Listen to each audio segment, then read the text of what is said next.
The worst thing about being naked and then being hit by a car is that road rash is a problem for skin.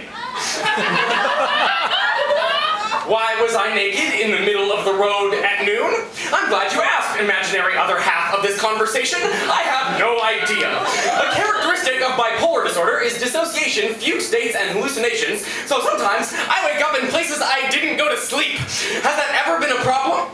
Why, your inquisitive imaginary conversation partner. And also a bad listener. See? Aforementioned attempt to befriend a windshield. So, I'm naked and rolling onto the hood of a car while screaming about the government conspiracy to take away my feet. Not my real feet, just my brain feet. I'm screaming and about 6 inches away from the concrete when I realize, in slow motion, like the exact opposite of a bank robbery, this is not how I imagined my life would turn out.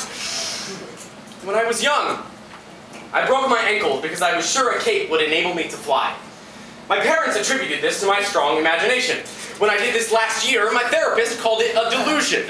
I failed to see the difference. Also, I really can fly and see the future and make people leave coffee shops with my mind 43% of the time. The point is, here's a list of things my brain has told me to do. Join a cult, start a cult, become a cabinet maker, kill myself, so, in essence, become a cabinet maker.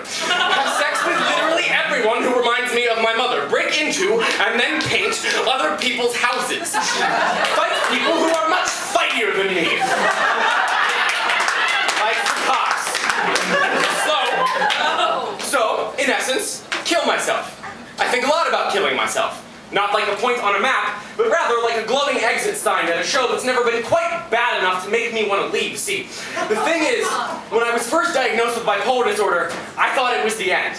I wrote letters to everyone I loved and hid them where I knew my mother or my roommates, packing up my personal effects, would find them, but the first time I hallucinated, it was fucking awesome!